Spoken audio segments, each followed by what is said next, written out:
사도 바울은 공중 예배와 집회에서 왜 남자들은 머리를 가려서는 안 되고 여자들은 너울로 머리를 가려야 하는지 그 이유를 제시하고 있습니다. 고린도전서 11장 3절을 보겠습니다. 그러나 나는 너희가 알기를 원하노니 각 남자의 머리는 그리스도요 여자의 머리는 남자요 그리스도의 머리는 하나님이시라. 바울은 머리를 가리거나 가리지 않는 가르침에 대한 기초를 놓기 시작합니다. 사도는 하나님께서 정하신 질서, 즉 권위와 권위에 대한 순종을 제시합니다. 각 남자의 머리는 그리스도입니다. 그리고 여자의 머리는 남자입니다. 이 관계는 남녀의 질서와 위치를 말씀합니다. 하나님께서 남자를 머리로 부르셨고 여자는 남자의 권위 아래에 있도록 부르셨습니다. 또한 그리스도의 머리는 하나님이십니다.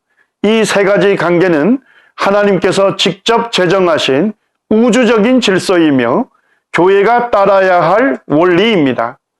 공중 예배와 집회에서 하나님께서 세우신 질서에 따라 남자는 머리를 가리지 않고 여자는 머리를 가리라고 하신 것입니다. 이 가르침의 첫 번째 이유는 머리됨의 원리, 즉 하나님께서 세우신 권위와 그 권위에 대한 순종의 관계 때문입니다. 그리스도와 남자의 관계에서 남자는 그리스도의 머리됨, 즉 권위 또는 지도력에 순종해야 합니다. 남자와 여자의 관계에서 여자는 남자의 머리됨에 순종을 해야 합니다. 하나님과 그리스도의 관계에서 그리스도는 하나님의 머리됨에 순종해야 합니다. 남자가 공중 예배와 집회에서 머리에 무엇을 써서 머리를 가리는 것은 그의 머리시며 영광을 받으셔야 할 그리스도를 부끄럽게 하거나 욕되게 하는 것입니다. 또한 교회는 오직 그리스도의 권위에 순종하고 영광을 드러내야 한다는 진리를 거부하는 것을 나타냅니다. 여자가 공중 예배와 집회에서 머리에 쓰는 것을 거부하는 것은 자신의 머리된 남자의 권위나 지도력을 의문시하거나 거절하는 것임을 나타내는 것입니다. 그러므로 남자들은 머리를 가리지 않고 여자들은 너울로 머리를 가림으로써 교회는 하나님께서 세우신 질서에 따라 그 권위에 순종하겠다는 내적인 믿음을 외적 상징을 통해 선언하는 것입니다. 브루스 월키 교수는 남자가 머리를 가리지 않고 여자가 너울로 머리를 가려야 할 이유를 이렇게 설명합니다. 신자들의 모임에서 여자는 우주를 자기 뜻대로 다스리시는 하나님의 절대적인 뜻에 대한 순종의 표로 머리에 너울을 써야 한다. 그렇지 않으면 그 진리가 훼손당한다. 다시 말해서 그리스도를 통해서 하나님의 형상과 영광을 드러내는 남자와 동등하지만 남자에게 순종하는 여자이다. 여성이 집회에서 영원한 신학적인 진리의 상징으로 머리에 너울을 쓰는 것은 합당한 일이다 라고 그의 주석에서 쓰고 있습니다. 바울은 남자가 무엇으로 머리를 가리지 않아야 하고 여자는 너울로 그 머리를 가려야 하는 두 번째 이유를 설명하고 있습니다. 고린도전서 11장 7절을 보겠습니다. 남자는 하나님의 형상과 영광이니 그 머리에 마땅히 쓰지 않거니와 여자는 남자의 영광이니라. 남자가 그 머리를 가리지 않아야 하는 이유는 남자가 하나님의 영광을 반영하고 있기 때문입니다. 그리고 여자가 너울로 머리를 가려야 하는 이유는 여자가 남자의 영광을 반영하고 있기 때문입니다. 즉 공중 모임에서 남자의 머리는 그리스도이므로 그분의 영광이 예배와 집회 가운데 드러나야 하는 반면 여자의 머리는 남자이므로 머리를 가려서 사람의 영광을 드러나지 않게 해야 한다는 것입니다. 7절 본문의 가르침은 분명합니다. 즉 남자의 쓰지 않는 머리는 우리가 모일 때 그리스도의 영광만이 드러나야 한다는 것을 선언하고, 여자의 덮여진 머리는 우리가 모일 때 남자, 이 사람의 영광은 어떤 형태로든 드러나서는 안 된다는 것을 선언하는 것입니다. 오직 한 분만 드러나고 그분의 영광만 나타나야 하는데, 그분은 우리 주님 그리스도이십니다. 그러므로 공중 모임에서 남자들이 혹 머리를 가리는 무엇을 쓰고 왔다면 그것을 벗어서 자신의 머리를 드러냄으로써 저는 오직 머리 대신 주님의 영광만을 드러내며 오직 주님의 말씀이라면 순종하겠습니다 라는 자신의 내적 믿음을 나타냅니다. 마찬가지로 여자들은 너울로 머리를 가림으로써 동일한 믿음의 고백을 주님께 드리는 것입니다. 이 가르침을 실행해야 할 세 번째 이유는 교회를 통해 천사들에게 실물 교훈을 하기 위해서입니다. 10절 말씀을 보겠습니다.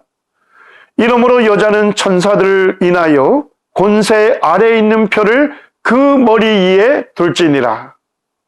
여자가 너울로 머리를 가리는 것은 남자의 권위 아래에 있음을 인정하는 표시를 두는 것입니다.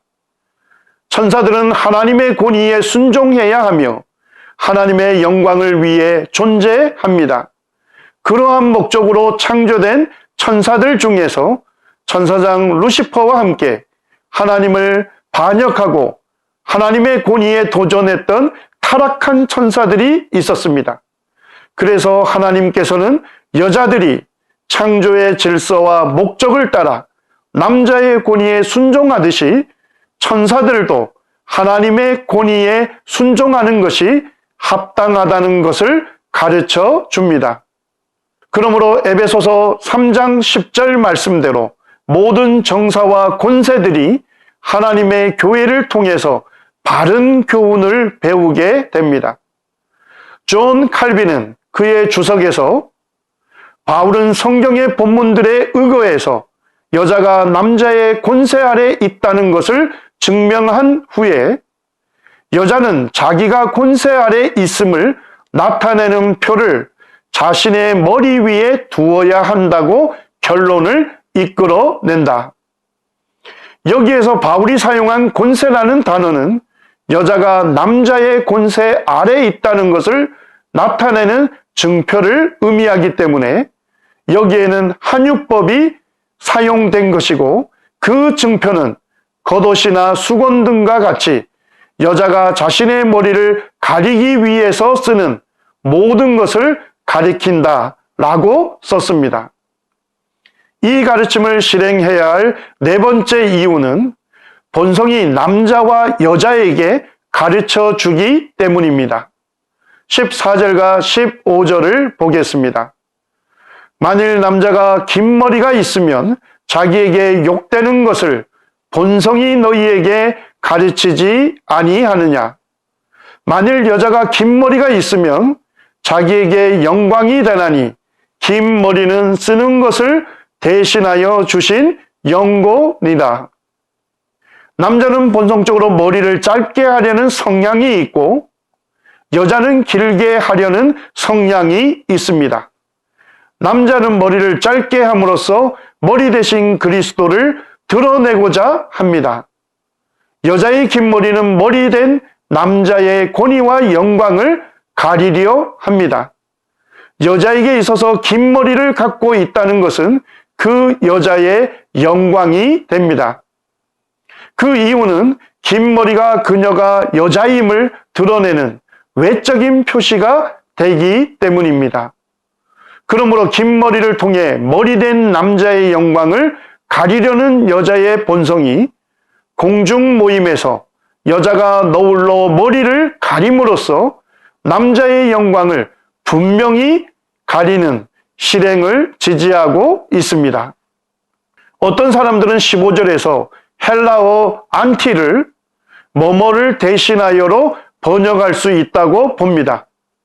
이 견해에 의하면 긴 머리는 머리에 쓰는 것을 대신한다는 것입니다. 그러나 이러한 견해는 고린도전서 11장 5절과 6절에서 분명하게 선언하고 있는 여자들이 머리에 써야 한다는 지시와 조화를 이루지 못합니다. 또한 6절에서 쓰지 않으려면 깎으라고 되어 있기 때문에 15절과 모순이 됩니다. 안티에 대한 바른 번역은 뭐뭐를 위하여라고 하는 것이 바람직합니다. 킹 제임스역 성경과 신국제역 성경 등은 이 번역을 채택하고 있습니다. 그녀의 긴 머리는 자연 덮개가 되어 여자에게 있어 머리를 덮는 것의 필요성을 본성적으로 알려주는 하나님의 도구가 된다는 뜻으로 이해할 수 있습니다. 원어 해설자인 A.T. 로버트슨도 15절을 긴 머리는 여자에게 영광이나 남자에게는 수치이다. 오늘날도 이것을 느낄 수 있다. 긴 머리카락이 쓰는 것을 대신한다는 뜻이 아니라 하나님께서 주신 것이므로 머리를 가리기에 알맞다는 것이다 라고 해설하고 있습니다. 존 머레이 교수도 그의 글에서 나는 머리에 쓰는 것이 남자에게는 금지되었고 여자에게는 명령되었다는 것을 확신한다. 여자의 경우에는 긴 머리가 곧 덮는 것이다. 그런 주장은 6절을 무효화한다. 거기서 말하는 요점은 만일 여자가 머리에 쓰지 않으면 머리를 깎거나 미는 게 차라리 낫다는 것이다. 긴 머리가 덮는 것으로 충분하다는 암시는 1절 없다 라고 썼습니다. 존 칼빈은 그의 설교에서 여자의 머리카락은 쓰는 것을 위해서 주어진 것이다. 만일 누군가가 여자의 머리카락이 자연적인 너울로 충분하지 않느냐고 이의를 제기한다면 바울은 그렇지 않다라고 말한다. 왜냐하면 여자의 머리카락은 그 위에 뭔가 덮을 것을 필요로 하기 때문이다 라고 말했습니다. 그러므로 긴 머리를 갖는 것이 본성적으로 여자다운 것처럼 여자들이 너울로 머리를 가리는 것은 지극히 마땅하지 않느냐는 역설입니다. 이 가르침을 실행해야 할 5번째 이유는 하나님의 모든 교회에게 준 가르침이기 때문입니다. 16절을 보겠습니다. 논쟁하려는 생각을 가진 자가 있을지라도 우리에게나 하나님의 모든 교회에는 이런 관례가 없느니라. 16절은 여자가 머리에 너울을 쓰고 남자는 머리에 쓰지 않는 이 가르침을 고린도 교회가 계속 실행해야 할 이유를 밝히고 있습니다. 첫째 이유로 이 가르침은 사도적인 권위를 지닌 말씀이기 때문입니다. 엑스포지터스 성경 주석에서 해놀드 메어는 16절을 이렇게 주의하고 있습니다. 바울은 여기서 우리라는 단어를 사용하였다. 그럼으로써 사도들이 고린도 교회에서 언급한 말, 고린도전서 11장 2절에서 16절까지의 본문을 단순히 경건에 찬 충고로서가 아니라 사도적인 권위를 지닌 말씀으로 받아들여야 된다는 사실을 가르쳐주고 있다라고 썼습니다. 둘째 이유로 이 가르침은 하나님의 모든 교회에게 주신 보편적인 교회의 실행이기 때문입니다. 여자가 너울을 쓰는 것에 대해서 시대가 흐르면서 딴소리를 할 사람이 있을지 모릅니다. 바울은 다른 모든 하나님의 교회에서는 이러한 가르침을 받아들였다는 말로 그 문제를 결론 짓습니다. 그래서 바울은 왜 고린도 교회 성도들만 달라야 합니까? 라고 질문을 던집니다. 또한 이 서신은 고린도 교회의 성도들만이 아니라 고린도전서 1장 2절 말씀대로 각 처에서 예수 그리스도의 이름을 부르는 모든 자들을 대상으로 쓰였습니다. 현대 교회들에서 오늘날 그리스도인 여자들이 머리에 너울을 써야만 하는가? 라는 질문을 던집니다. 이와 같은 사람들이 나올 가능성에 대해서 사도 바울은 16절로 세기를 받고 있습니다. 오늘날 많은 사람들은 너울을 쓰는 것은 그 시대의 간습이 아닌가라고 질문을 던집니다. 여자가 남자에게 순종하는 이 원리는 마땅하지만 이 가르침은 그 당시 고린도의 문화적 간습이기 때문에 오늘날 따를 필요가 없다라고 주장합니다. 이런 이유로 오늘날 교회에서는 이 가르침에 순종하지 않아도 된다는 논리를 펴니다. 사도행전을 보면 고린도 교회에는 아굴라와 브리스길라 부부, 성경교사 아볼로, 해당장 그리스보와 같은 유대인들이 있었습니다. 또한 디도 유스도라는 이방인을 비롯하여 수많은 헬라인이 있었습니다. 그러므로 고린도 교회는 유대인 신자들과 헬라인 신자들로 구성되어 있었습니다.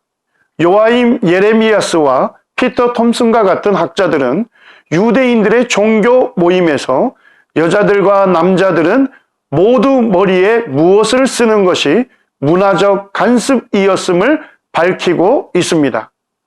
남자가 공중 예배와 집회에서 머리에 무엇을 써서는 안 된다는 사도 바울의 가르침은 유대인 형제들에게는 받아들이기 쉽지 않았을 것입니다.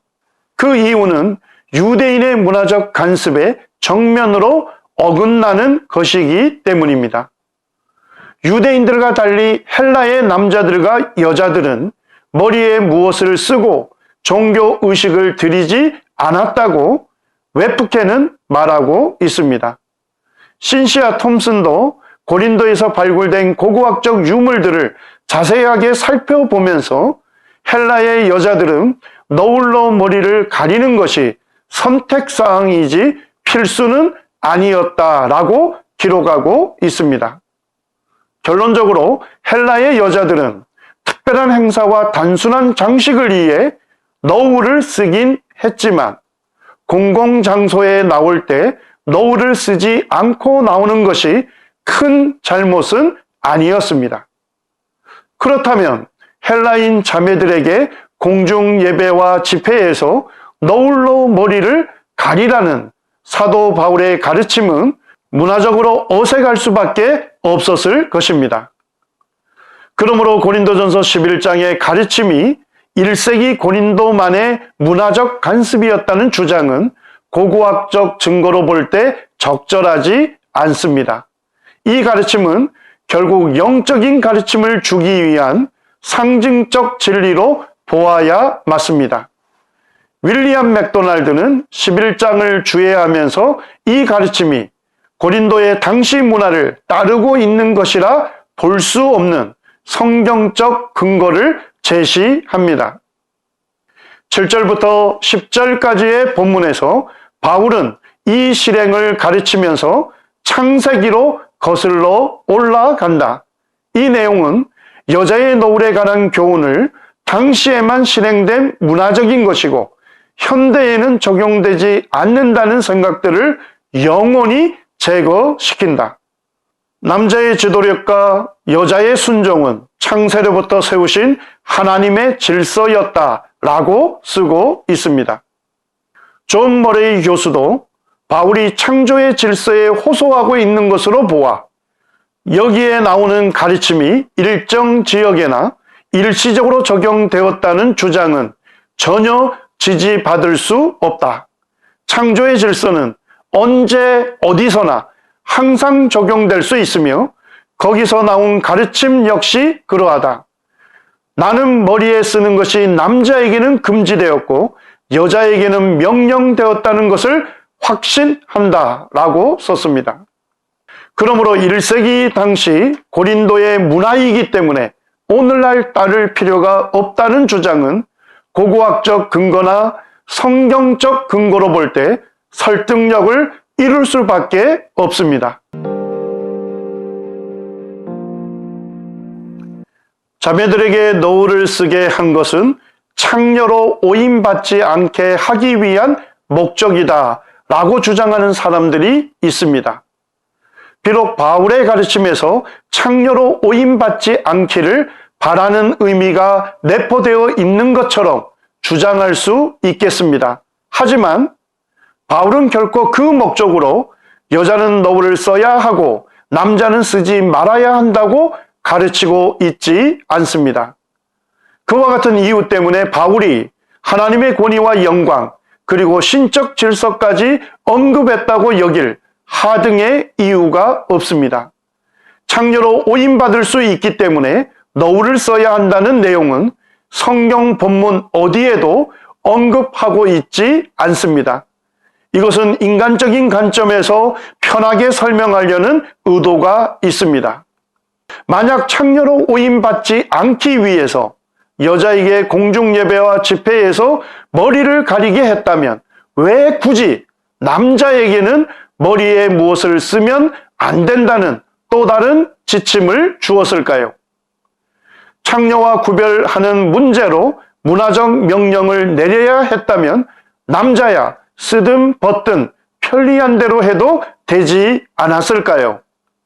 그런데 성경은 모든 남자는 공중 모임에서 머리에 무엇을 써서는 안 된다고 분명히 말씀하고 있고 그 이유를 분명하게 밝히고 있습니다. 바울이 교회가 불필요하게 사회적 간섭을 어기는 것을 저지하기 위해 가르쳤던 것이라면 단순히 여자들의 문제만 다루면 되는 것입니다. 그러나 사도 바울은 교회가 영적인 질서에 순종하도록 남자와 여자 모두에게 이 실행을 가르쳤습니다.